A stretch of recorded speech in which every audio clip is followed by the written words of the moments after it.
Renungan Kefas, kebajikan insani dan atribut ilahi manusia penyelamat. Pembacaan Alkitab dalam Lukas pasal 7 ayat 38.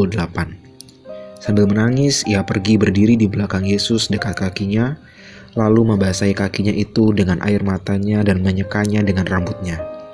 Kemudian, ia mencium kakinya dan meminyakinya dengan minyak wangi itu. Ministri manusia penyelamat dilaksanakan dalam kebajikan insaninya dengan atribut ilahinya. Kita telah nampak bahwa persiapan manusia penyelamat dilaksanakan dalam keinsaniannya, dengan keilahiannya.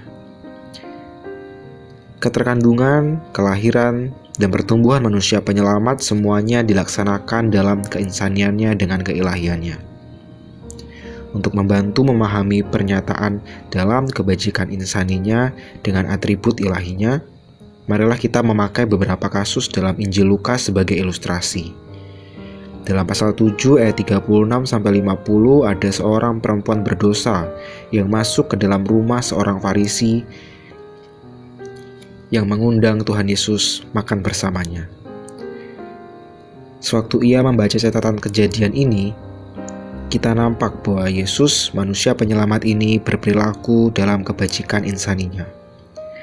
Dia sama sekali tidak terganggu oleh perempuan yang berdosa itu, sekalipun ketika ia membasahi kakinya itu dengan air matanya dan menyekanya dengan rambutnya. Dan ketika ia mencium kakinya dan meminyakinya dengan minyak wangi itu.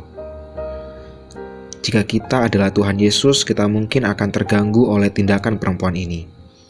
Kita mungkin akan berkata kepadanya, "Tidak tahukah kamu bahwa aku adalah seorang tamu di rumah ini? Tidakkah kamu lihat bahwa aku sedang makan?" Namun, bertindak dengan cara demikian bukanlah bertindak dalam kebajikan insan yang tepat. Dalam situasi itu, manusia penyelamat sangat ramah dan sabar, sadar bahwa perempuan ini telah insaf dari dosa-dosanya. Sobat Kefas, manusia penyelamat ini juga penuh rahmat. Orang sering membicarakan kasih, tetapi jarang sekali membicarakan rahmat. Namun, rahmat itu lebih lembut daripada kasih. Penuh rahmat adalah bersimpati terhadap orang lain karena keadaan mereka yang miskin dan rendah. Selain melakukan kebaikan, kesabaran, dan rahmat terhadap perempuan itu, Tuhan Yesus juga bersimpati kepadanya.